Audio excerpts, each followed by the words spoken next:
Well, it's great to be here. It's awesome to have the opportunity to turn the tables on Tim and interview. I was just recently on Tim's podcast, and so I actually suggested this before that so that it would keep him honest when we were going earlier.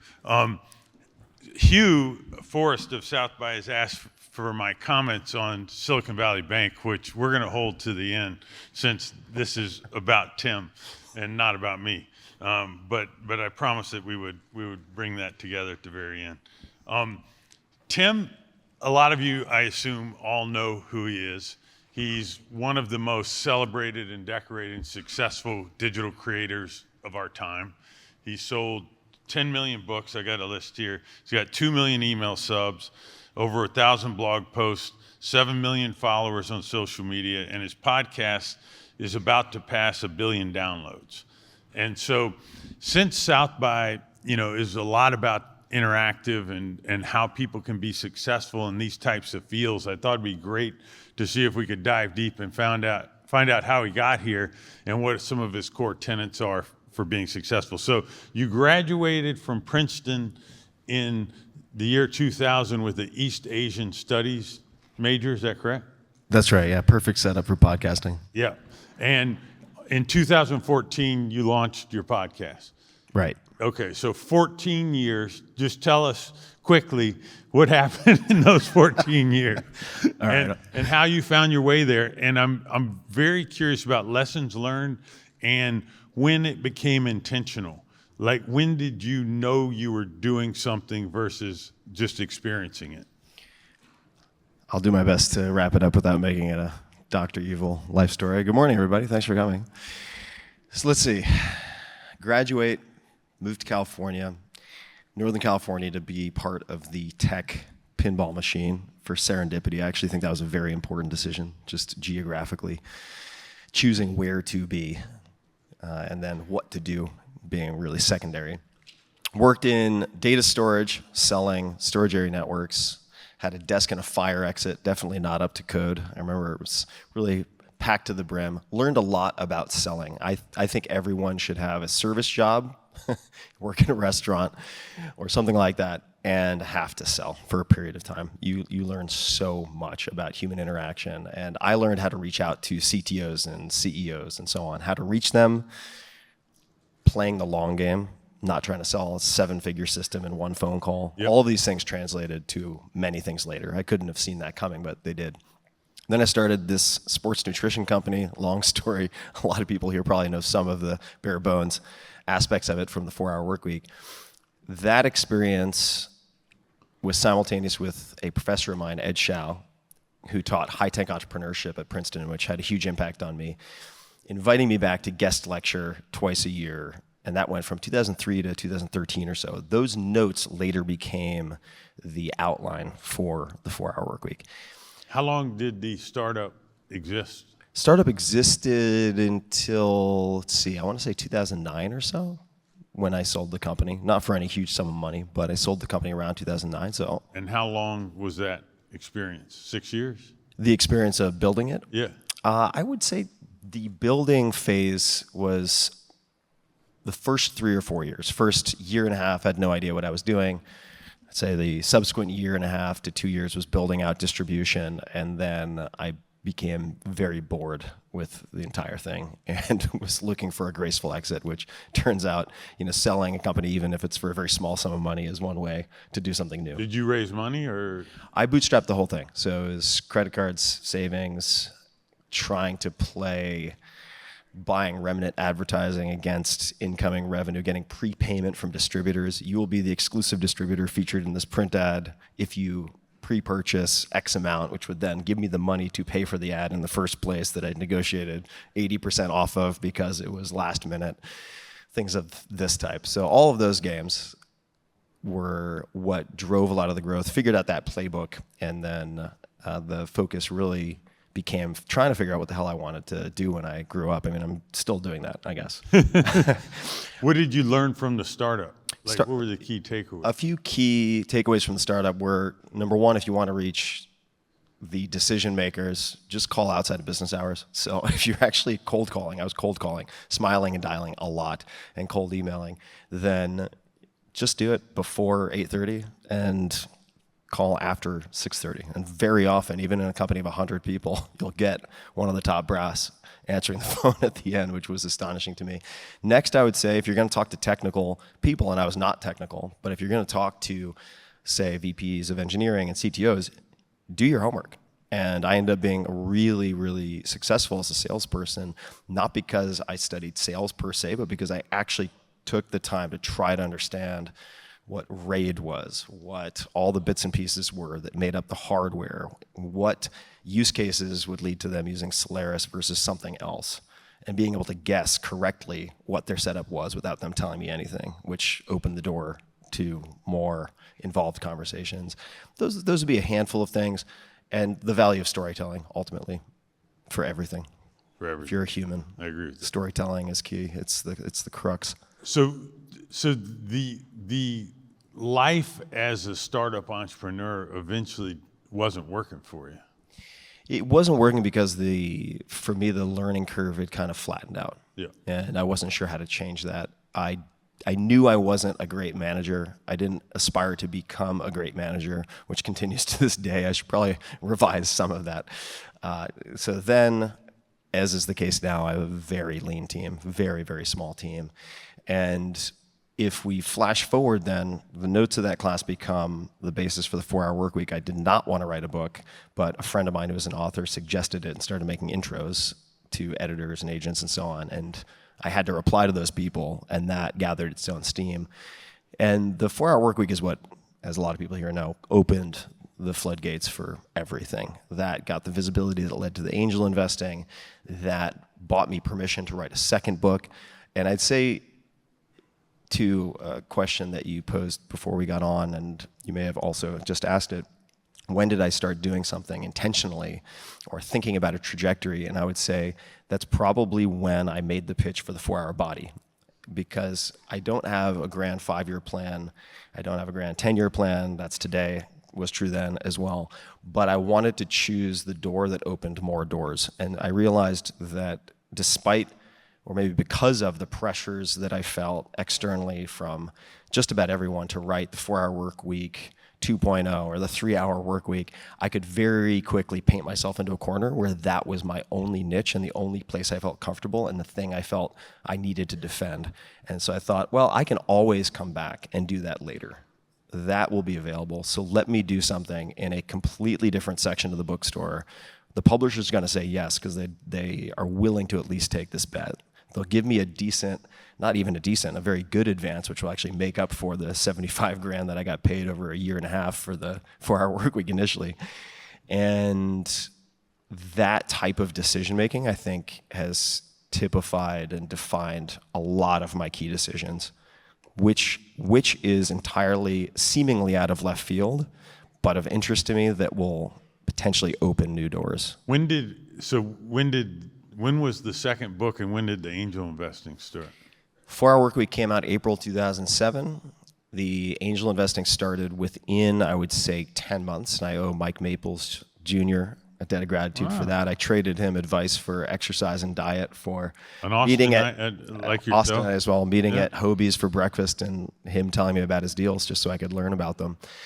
And then the 4-Hour Body was published in 2010. Which means that I was probably working on it for 2 years. So you said you made $75,000 and you're hustling. How do you afford to angel invest?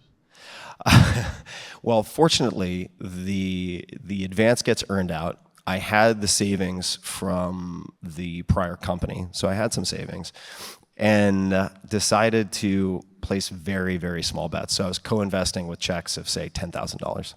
And the intention really early on, which comes back to playing the long game that I mentioned earlier, I wanted to be the cheapest, most valuable labor on the cap table, meaning like, here's a $10,000 check. Now I'm going to put in so much effort and try to be so helpful that it will make no sense to you because my ROI is probably not going to pay for the time I'm putting in.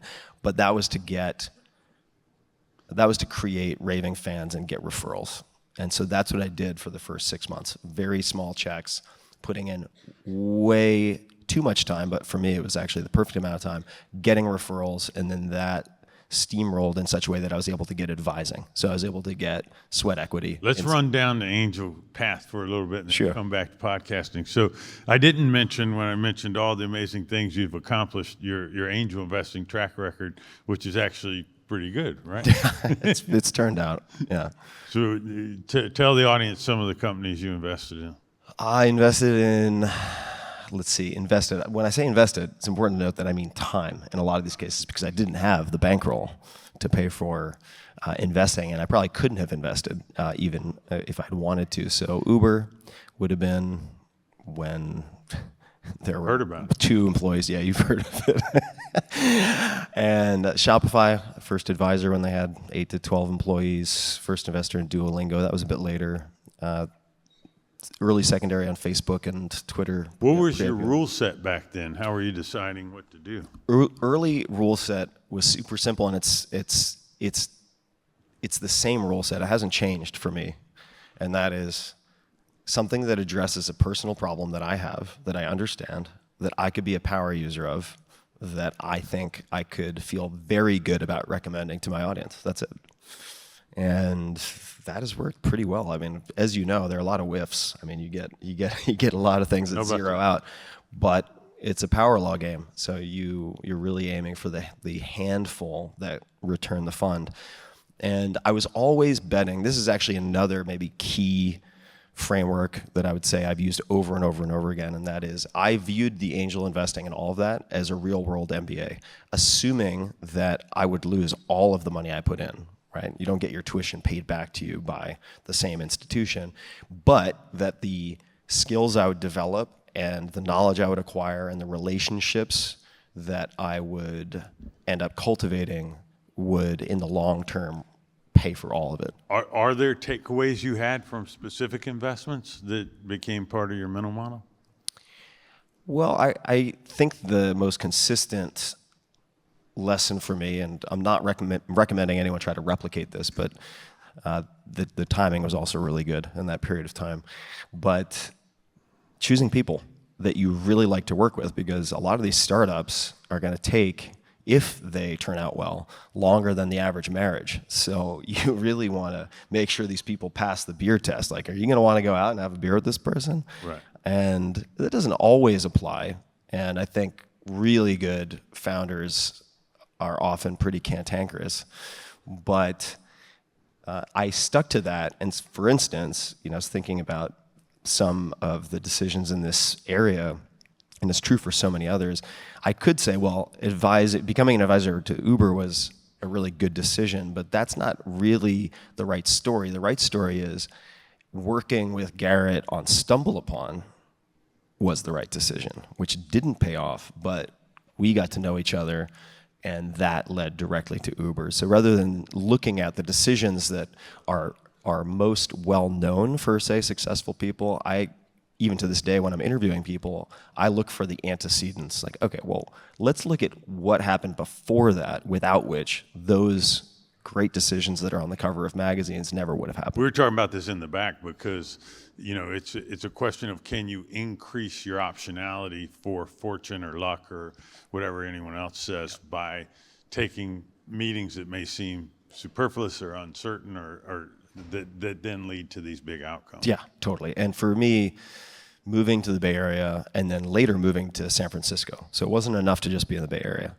I moved all over the place and eventually got to San Francisco because I realized if I want maximum serendipity, if I want it to be easy for someone to say, hey, I'm over at this place, come and have a drink, rather than driving an hour to an hour and a half to get there, I needed to be in San Francisco, or I wanted to be in San Francisco. And the question of where, I think, in an increasingly virtual world, actually becomes more and more important. If you can operate in person, you have a huge competitive advantage. And it's a contrarian mindset today where everyone's relishing in the fact that they can live wherever they want, Yeah, so choosing at least seasonally, if you're not willing to kind of bet the farm in terms of moving to one place, to be in certain locations. If you're still in that growth phase of your career or life, professionally speaking, then I think that's undervalued. Yeah, I agree with that. And some of the work I've done in studying, like Danny Meyer, when he wanted to be a great restaurateur, he moved to Europe and worked in any job he possibly could. Yeah, it's all the same. People ask about patterns across the 700 or so interviews I've done. I'd say that's easily one of the most obvious. That's prevalent. cool. Yeah. Now, you've mentioned recently publicly that you've backed away from angel investing. So for someone that's had such a prolific run and successful run, why step away? That doesn't seem to make any sense. Yeah, I'd say number one, I didn't grow up with much money or spending much money, and I still think I'm actually quite bad at spending money. So why gather more Skittles until I figured out how to use the Skittles I have, I think is one thing that comes to mind. Number two is things have gotten more difficult, I think, in angel investing. There's just more noise, more competition. It's like in the early days, I learned how to count cards with single deck blackjack with a handful of friends, and now they're like, yeah, we think we're going to change the odds. We're going to swap in. You need a different brain to count into an 8-deck shoe with exactly. 3 pit bosses. Exactly. The game is harder, and I also feel like, as with most things, the bolus, the majority of my really fast, nonstop learning happened in the first few years. And that there are a lot of people who can invest, and there are a few things that I think I'm reasonably good at that I don't want to say neglected, but paid less attention to, and I prefer to return to some of the creative stuff. And also, I've been doing it for a long time. So generally, when I've been doing something for 5+ years, I think, what is something I could do? What is something that, for whatever reason, I'm attracted to that seems completely unrelated? It's a total left turn. And that is something that I'll try to experiment with because it's just worked for me over and over again. If something energetically is pulling me, I want to pay attention to it. And right now that's fiction and animation and AI and a handful of other tools. Let's go back now to your journey as a creator. So where does the second book become the blog, become the email list, become the podcast? I'll put them in order. So the blog was started in 2006. Which was, of course, before the book came out in 2007. That's not a coincidence. I had interviewed, so long before I had the podcast, I interviewed people. That's part of the reason it was easy for me to segue to the podcast. But I interviewed best writing authors, so people who had books that were acclaimed and that had won National Book Awards and so on, while I was writing the 4-Hour Workweek to try to be better at writing books. I also reached out to best-selling authors, not always the same thing, and asked them about launch and the vehicles and the types of media that seemed to be undervalued but were increasing in impact in their mind.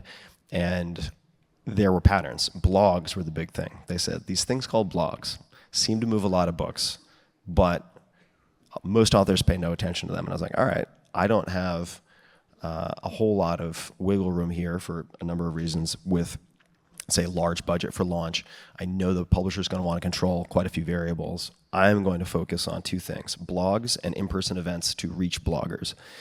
And to do that credibly, I thought I really should have a blog that has some good articles on it, and began that in 2006. And that then led to the book, or I should say, was followed by the book in April 2007. March 2007, really important inflection point, was presenting here for the first time. Thank you, Hugh Forrest, for giving me overflow space. I think it was next to a cafeteria, but it was like a last-minute cancellation. I rehearsed at my friend's garage using his chihuahuas as my test audience, and if they got bored and walked away, I was like, I'm losing them, and so I'd do it again. And that really planted the toehold in tech that I think directly contributed to the success of the book certainly in the first year. And then you have, let's see, email gathered with the very first website. So I was gathering email beginning in 2007. I knew that email could be important, but I didn't send the first email until something like 2014. You just collected them. I just collected. I didn't do anything with them. And then I continued to work on the blog. That became the way I communicated directly with my audience, which maybe we'll come back to. based on WordPress, which meant I did not feel captive to any platform. I knew that I could take this open source platform, and if I wanted to migrate my blog and my content, I could do that. And that flexibility of migration has been a core tenet of my professional life, I would say, ever since. When you're interviewing these other authors, you've transitioned to intentionality, right? At that point, you're trying to do the best you possibly can on that product. Yeah, on the books for sure. And I wanted books that would last, and thankfully they have. I mean, these books still continue to do very well. I think most of because the content's more evergreen. I think it's almost all evergreen, and that's true for the podcast as well. I really don't want to produce content that has an expiration date that is really obvious. That just requires more work for me. What year are you aware you're a professional content creator? Well, I thought of myself at that time as I would say a professional writer. And books are a very particular thing. They have a permanence and they have a static nature. You can update them, but it's harder. It's easier now with Kindle. That requires a lot of forethought. And I think that's something I also try to use now. I still try to measure twice, cut once with producing any content, which in a world of kind of be fast to be first, I do think that pause gives you an advantage. And then as far as say, I've never thought of myself, to be honest, as a content creator. It's always been as a writer or an interviewer, something that makes it more finely categorized, because it helps me then to work on a craft. If you say I'm a creator, that doesn't give you a great search function for trying to improve your craft. So I've always been very finely sliced. And it was author, it was then investor, early stage tech and consumer facing tech investor, to be clear. Then in 2012, the 4-Hour Chef burned me out. It was probably a 3 to 4 year project that I put together in a year and a half. Very proud of the output, but it just physically demolished me. And in the process of doing the launch, I'd asked another cohort of best-selling authors which platforms were neglected but seemingly powerful. They said podcasts. I went on a whole host of podcasts. I was very lucky to be there at that point in time also. So you had Joe Rogan, you had Nerdist, you had Mark Maron, and this entire cohort, Adam Carolla. Those really moved the needle. They were also such a sharp contrast to the morning TV shows and so on that I'd done previously, where I could actually get into nuance, I could curse, I could be myself. I had a blast and decided I am too burned out to do another book. I want to try something else. Let me try podcasting. I'll do 6 episodes to give myself a graceful exit. I'll set that expectation up front. It was either 6 or 10 episodes. And even if it fails, this is coming back to something I mentioned earlier, even if it fails, meaning the audience doesn't like it or I don't continue doing it, I will get better at interviewing. And I will deepen relationships or make new relationships, all of which will persist after the hypothetical failure. And then I just kept doing it because I was having fun. Do you have a similar story to the book story on podcasting or interviewing, where you went out and studied the art or the craft? Definitely. I studied anyone I thought had something to offer, even if the format was very different. That would include people like Dan Carlin, Hardcore History, which I think is one of the most spectacular podcasts of all time. So I don't know that one. Yeah. The audience might tell us about him and why. Yeah, Hardcore History is, I would say, one of the super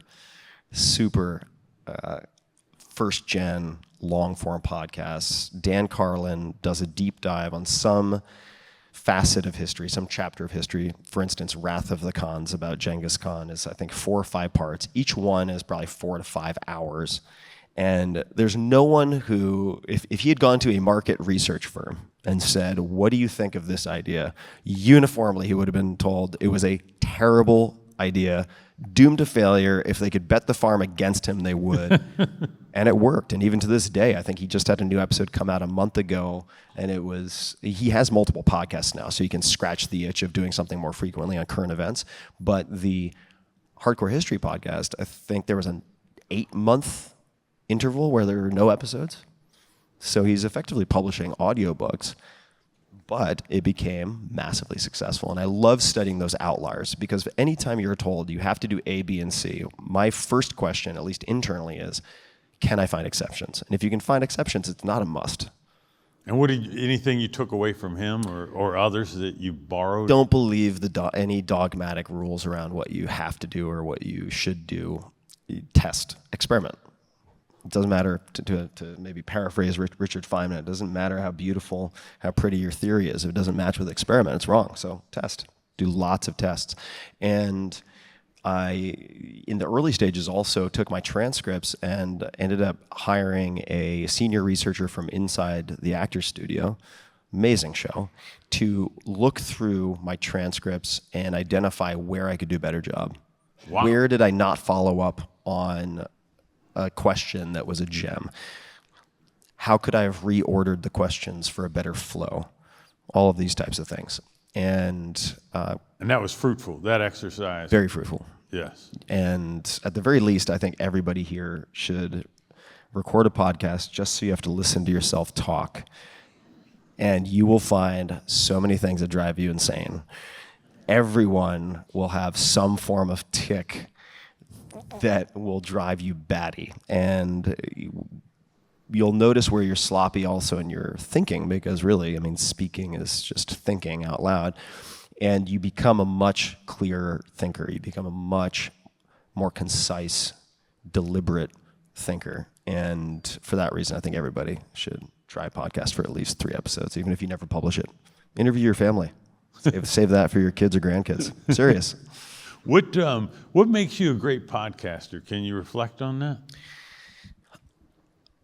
I'll answer it maybe a little bit differently. I think what makes me a successful podcaster is, first and foremost, I chose a format very consciously that was simple enough that I could persist in doing it.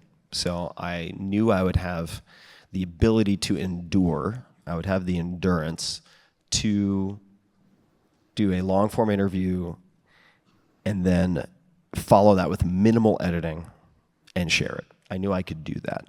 And many podcasters, I think, commit to failure before they even start by choosing a format that is going to be too difficult or too exhausting given other obligations.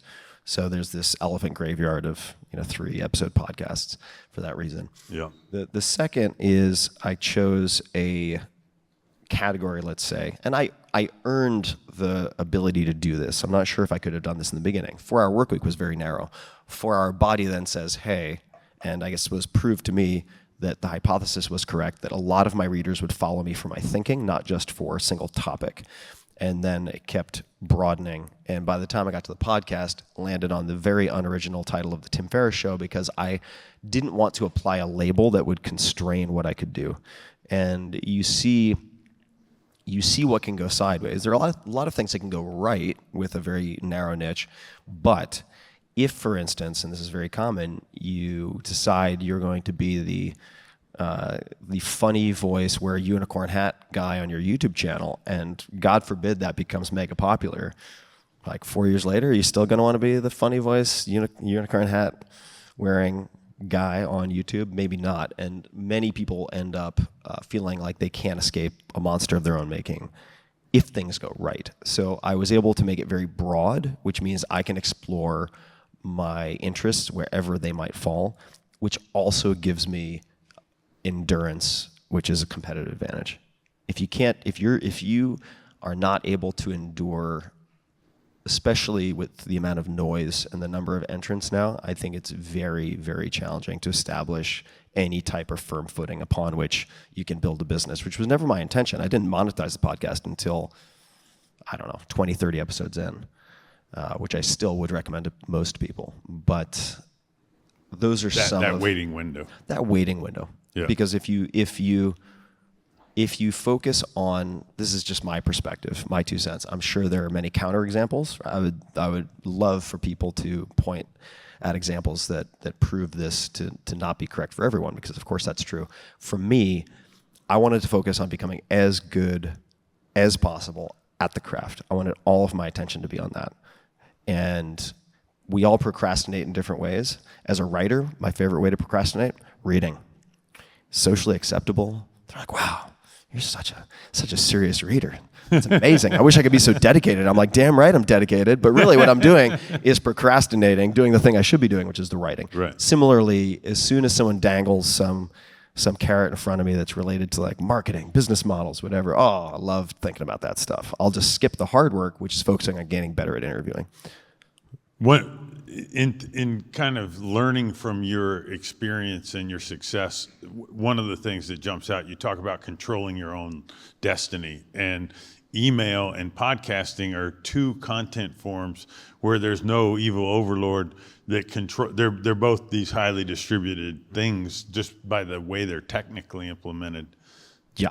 And so that's been something that's been you've been passionate about all along. Or you feel like I feel like it's an existential imperative, right, to have direct communication with your audience to the extent possible. And so I gathered email starting in whatever it was, 2007. Didn't email, I want to say, I'm getting the dates slightly off, until maybe 2013 or 2014, somewhere around there. And then started 5 Bullet Friday in 2015. So this very short format, easily digestible. Here are the 5 coolest things I found through my enormous network this week. Check them out. You can read it in 60 seconds. So that 5 Bullet Friday. It reinforced the podcast. It reinforces the podcast in some instances. It is legitimately whatever I have found most interesting that week. Took a photograph of a book I'm reading right now and sent it to my team saying, add to 5BF, I'll draft the bullet later. Art and Arcana of Dungeons and Dragons, if anyone's interested. Beautiful book. And that ended up being, I think, one of the fundamental key decisions for increasing direct access to my audience, because podcasting is largely a black box for analytics. And just by contrast, I would say, I remember having a conversation with someone who had a massively successful business built on 1 or 2 Facebook pages. This was probably 5 years ago. And I asked him what it was like to run these businesses, and he said, it's like having the most profitable McDonald's in the world on top of an active volcano. Because if the algorithms are changed, if your organic reach is throttled, right. Oh, fuck. Yeah. Now you have a real problem on your hands. And I have enough trouble sleeping as it is. I did not want to be kept up at night worrying about those types of things. So yes, I use Facebook. Yes, I use Instagram. Yes, I use all these platforms, but I fully anticipated that at some point, organic reach would be throttled across all of these. Yeah. Maybe it's the next recession that sparks it and people need to improve their bottom line, but at some point that's going to happen. And I don't want to have all of my chips. I don't want to even have the majority of my chips in those places. From a risk management standpoint. From a risk management standpoint. And I don't view myself as a risk taker. First and foremost, I really view myself as a risk mitigator. One other thing you talk about a lot is staying lean. And you run this thing at a massive scale, but you have very little team and infrastructure, correct? Yeah, very few. Yeah. And you just said something earlier that I keyed on. You said endurance. Is part of the endurance tied to that? Like just not having the overhead of it all? I think they are tied together, and I should say there are many instances for many people where building out teams makes perfect sense. Because I recognize some of my weaknesses, as I mentioned earlier, I don't think I'm the most effective. Actually, I think I am an effective leader. I'm not the easiest person to have as a manager. And I recognize that. So I have a very lean team. Currently just have 3 employees, and we do everything effectively with that team. We have very well-defined processes, and it maps back to the 4-hour work week, honestly, which is like define, right? There's define, definition, elimination, automation, and liberation. We won't get into liberation today, but defining exactly what your outcome measures are, to use the fancy acronym KPIs, right? What are you measuring week to week, month to month that matters? Why are you doing these things? What are the priorities, 1, 2, let's just say? Then eliminating as much as possible that don't relate to driving those forward, and then automating as much as possible with really, really good processes. So we have very, very good processes for the podcast. And for that reason, we don't need 20 people. We don't need 30 people. And I've pushed back a bit against the trend towards video because it would end up increasing the infrastructure required. It would also fix me to one location, and I'm not willing to make that trade-off largely. How do you do prep? Like you're doing this many podcasts, you're not reading 1,000 books a year, I don't think. No. Step number 1 is write a blog post, which is called, I think it's called The Decision That Removes 1,000 Decisions, and then in parentheses, why I'm not reading any new books this year. So make it a policy. If you want to say no to a category of thing, make it a public policy. So number 1 is making it a public policy. I'm not reading any books published this year. That way I can tell every guest not reading books without having to ruffle feathers. The next step is looking at, before I even invite someone, looking at long form video and audio to the extent possible. And maybe I have to find something that was recorded behind doors. That's something that I'm usually pretty good at doing. Interviews, Wikipedia, what am I looking for though? Right? What's the filter? I'm looking for a handful of things. One would be any odd hobbies or Passover comments that weren't fleshed out, that I think would make for a good first question or second question, in part because it will prove to the interviewee that I have actually looked at the details and done my homework, which is really important for a lot of interviewees. Because if you don't prove that early, they're going to go on autopilot and they're gone. They're checked out. They're thinking about their next vacation, right? You might as well be talking to Max Headroom or something. It's just not going to be very interesting. And then I would say beyond that, I will try to identify what has been neglected, right? So what has not been mentioned? And that can lead some interesting places, not always comfortable places, but that can lead, for instance, if they haven't talked about their childhood at all, I might ask them if they're okay with me asking about their childhood. Few other key, I would say, housekeeping, and this is also in the category of prep. It's just right before we record.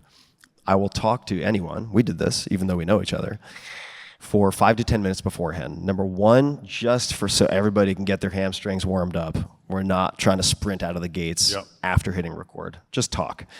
But there's a format. I will say, you have final cut, just like every one of my guests. This is no gotcha show. I've had that happen to me. It sucks. This is a friendly. My job is to make you sound as good as possible. You have final cut. We can send you the transcript, so don't worry about it. It's not live, so bathroom breaks, water breaks. If you want to restate something, we can do that.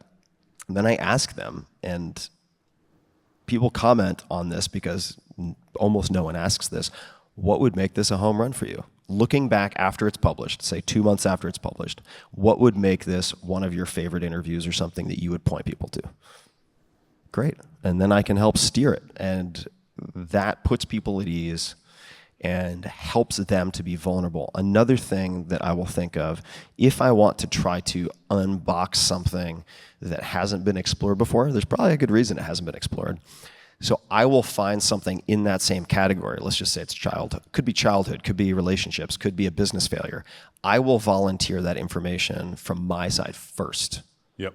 And to provide some transparency, because I know that sometimes it seems like I'm talking a lot, and I am. But there are reasons for, in this case, doing that. I'll ask the question so they can think about it. Then I buy them time so that they don't feel too under pressure. Then I volunteer an answer from my own life that basically makes me vulnerable simultaneously, and it makes people much more likely to reciprocate. So those are a few of the things that I do. If I have any access to that person or their lives through friends or acquaintances, then I will also back channel to a few folks and ask them what topics or questions. I'll always preface, I'll say, I'm obviously doing a ton of my own homework because people don't want to help you, including my friends, if you're being lazy. So I'll say, I'm doing a ton of my own homework, but are there any questions or topics that you think could be fun or uncommon to explore with so-and-so? I sent a text to you like that for Danny Meyer when I interviewed him recently. Right, and you earn reciprocal trust through many of those techniques. Absolutely. And then I will also, and this leads to a lot, and it smooths out the entire process, I will very frequently ask guests, not always, but ask them if there's anyone they think would really have fun having a conversation on the podcast. So I'd say 70% of the guests come from other guests at this point. You asked me that about Mike Mobison, and Yeah. you just had him on. I did. One topic that I adore, just as a fan of media, is what I call peer respect. So, I remember Shaq went on this 5-minute rant about all the greats that had come before him, which was just super endearing. Tell us a couple of other podcasters that you respect and why. There are a lot. You mentioned one. Yeah, I mentioned one. There are many, and I respect them for a whole lot of different reasons. I would say it runs the gamut from, say, like a Guy Raz, so How I Built This, who is using, I don't want to say This American Life format, but he's doing a ton of prep, a lot of recording, and then immaculate editing with his team and telling a story arc. So they might move things around. That is a particular game. That's a very particular game, and he and his team are very, very good at it. I would say this is going to seem like an easy one, but Joe Rogan has done an excellent job of becoming a category of one. He wasn't emulating someone else. And for those wondering where I get where you might be able to read up on how to do this, there's a chapter called The Law of Category in the 22 Immutable Laws of Marketing. A lot of the other chapters are outdated. This one everyone should read. He did an excellent job of, number one, experimenting with a brand new format early. He has been in the podcasting world for a very long time, and he's tested a lot. Yeah. And he found his footing reasonably quickly, and the combination of entertainment and in-depth interview and tripling down on long format, I think he deserves a lot of credit for popularizing. He also made incredibly, incredibly good strategic decisions before most. I'll give you an example. YouTube, one of the world's largest search engines, who did one of the very first spectacular jobs of capturing podcasts on YouTube, not just long form, but using clips on a separate channel. So he has played that game like the consummate professional, and so he would be another example. I think Lex Friedman does an excellent job. I'd say our formats are probably closest in some respects. Patrick O'Shaughnessy, who we both know, who focuses on investing and investors, I think does a fantastic job. I could list another 20. There are some really, really good interviewers out there, but it's not enough to be a good interviewer. I really think you need to seek to be a category of one. It's a lot easier to be the only than it is to be the best when you have millions of podcasts to compete against. So spend a lot of time thinking about positioning. I have a couple of questions about big events in your world that have happened in the past 2 or 3 years. So Spotify leaned heavy into podcasts, did a couple of high dollar acquisitions with Joe and Bill Simmons, and at least based on what they've said publicly with the layoffs and stuff, they've backed off a little bit. What are your thoughts on that in and out and what it means for your world? I think first and foremost that it was a very smart strategic decision to acquire talent, and that podcasts and audiobooks or some form of audiobooks are probably existentially important to Spotify versus, say, an Amazon, right? Amazon has put a lot of resources into podcasts, and certainly they are the dominant player in audiobooks with Audible, but they could survive without those things. And for that reason, for Spotify to to acquire talent at whatever price necessary to fold in existing audiences, to get a lot of PR, which gets the attention of other high-profile creators who then might reach out through their lawyers or agents to have conversations.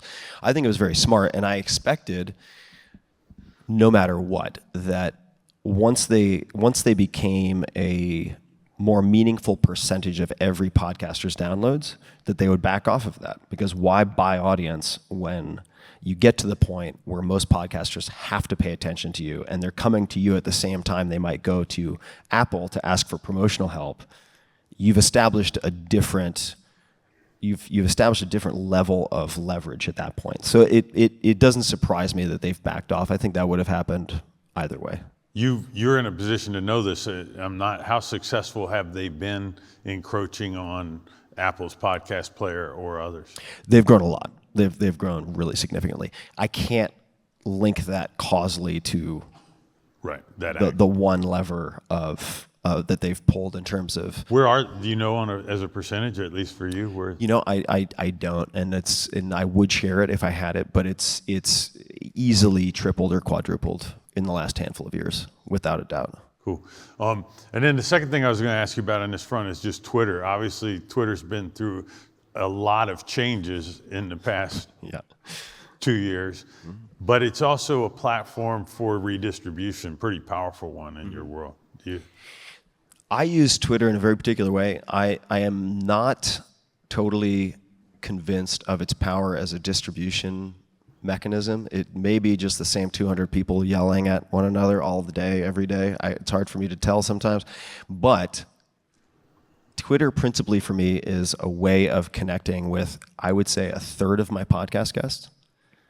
And it is an excellent means by which you can make contact with someone who would otherwise be very difficult to get hold of. Oh, the DM part. DM, because it's unbelievable. Because if you are reaching out, say, to have a conversation with someone through an agent, a lawyer, a manager, a fill in the blank, there's so many layers and so many hurdles. Even for me, it's very difficult to make contact with a lot of people.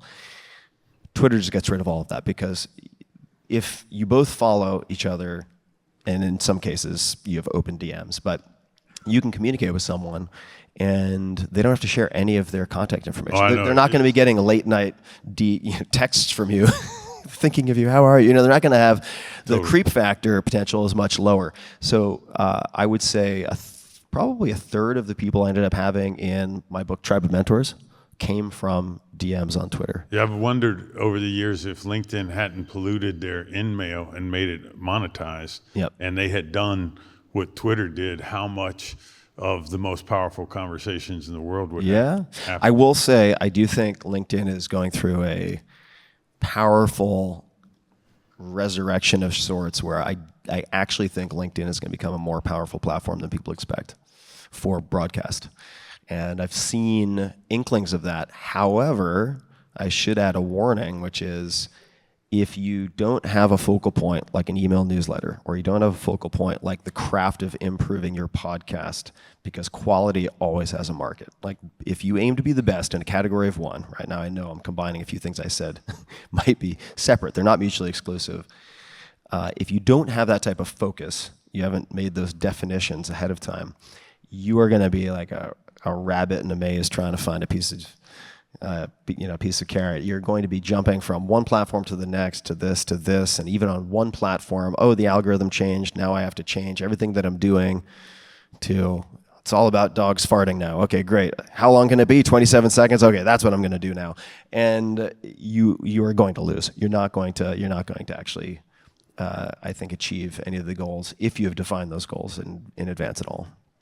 Cool. So what I'd like to do now is, this gentleman, Tim Ferriss, wrote a book called Tribe of Mentors, where he came up with a list of questions for a whole bunch of different people. So I'd like to turn them on you. Right. Because I want to earn your trust, I'll answer them first and show a little vulnerability. Perfect. So the first question is, which books have you gifted the most? For me, it's Complexity, about the Santa Fe Institute, and a wonderful book called Mr. China, about this guy that lost his shirt, this British gentleman that lost his shirt investing in China. Those are my two. What are yours? Okay, I would say the moral letters to Lucilius, better known, I'd say, through Penguin as Letters from a Stoic. These are letters of Seneca that I think are very, very easily applicable to many different situations. So that would be one. Another one is Awareness by Anthony de Mello, a long since dead now, but Jesuit priest who was also a psychotherapist. Awareness. And then I would say assorted poems, mostly of Hafez. And you give these out? I have bookshelves full of these books at home, and I give them to friends and guests and so on. Very cool. The second question, which purchase of $100 or less has most positively impacted your life in the last 6 months? Now, I was hoping you were going to ask me this question, but you didn't, so I was ready for it. I have a very peculiar answer, like really, really amazing nail clippers. Like pay $50 for them or something. Yeah. Like it changed your life, I promise. All right. I'm in. You know, I could use some manicuring. So. Most of us use really shitty nail clippers. Wait till you try a really So good a piece pair. of advice from Kevin Kelly, just a quick one. He's like, you know that you have that bad pen and that one bad pair of scissors. He's like, yeah, just get rid of all those bad pairs or versions of whatever. Like actually get a high quality version. So fingernail clippers, $100 or less. I would say, and this is not going to be applicable to a lot of folks. I have Raynaud's disease, so my fingers and toes get brutally cold in the winter and really hot in the summer. Getting rid of ski gloves, I tried all the fanciest, including heated gloves, just getting mittens without finger dividers and putting heaters, cheap disposable heaters And inside don't worry about the fact that they might not look cool. They don't look cool, and they make everything else harder related to buckling, but I was in some really cold temperatures recently, so mittens, there you have it. Third is favorite failure or failure that set you up for success. I was thinking about this last night. So I was very fortunate and got introduced into math competitions in the 6th grade and was super successful. Mm-hmm. But by 8th grade, I was getting my head handed to me. And there was just a whole influx of new students and new people, a lot of immigrants, mm-hmm. and it just got harder. And in retrospect, I think feeling the victory, but then having it kind of get away was very humbling and gave me a proper perspective on things. Yeah, that makes sense.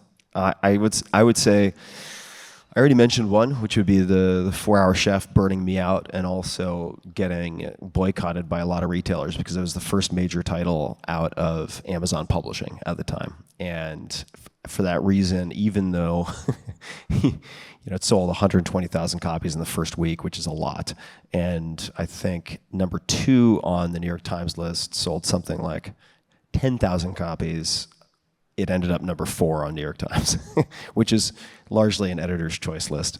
If you want a compiled list, something like the Wall Street Journal is a truer reflection of, say, Nielsen Bookscan. And that was very hard for me to stomach after also just doing this suicide run of cramming it into a year and a half, which led to the podcast. If I had not burned out, podcast wouldn't have happened. I would add to that, flashing back much earlier, when I was initially an undergrad, I wanted to be a neuroscience. I was a neuroscience major, and I couldn't do the animal testing required in the lab within which I wanted to work. And I think it's important. I do think actually this type of testing is important. I couldn't personally do it at the time, and I switched to East Asian Studies with a focus on language acquisition. And without that obsessive focus on language and language acquisition, I don't think the fidelity of my hearing and awareness would be such that I could do my podcasting the way I do it. That's cool. Yeah, I think that cultivated a sensitivity that helped much later. So just to add a footnote to that, do whatever gives you the most energy, because energy is that currency that drives everything else. So I don't regret majoring in East Asian Studies at all. The next one, you ask almost all of your guests about the gigantic billboard. Yep. I just a few weeks ago said, don't be tribal. And I just feel like there's no reason that 50% of the world should just have their opinion on everything decided by one group of people. And then I just think we all need to kind of be responsible for our own thinking. What's your answer to your own favorite question? I'll piggyback on the thinking theme, and I'm going to borrow mine from B.J. Miller, hospice care physician, who he does a lot more, but he's helped thousands of people to die. And I had him on the podcast. And his answer was, don't believe everything that you think, which ties into the awareness book, Anthony DeMello, I mentioned earlier. But don't believe everything that you think. I think many of our ills come from not cross-examining the things we take to be true. Fair. That correlates with that famous saying, strong opinions loosely held. Indeed, yes. I'm going to get a few more, and then we have to save time for the SVB question. I think I might know your answer to this one. What is the best investment you've ever made? Mine's Uber. What's yours?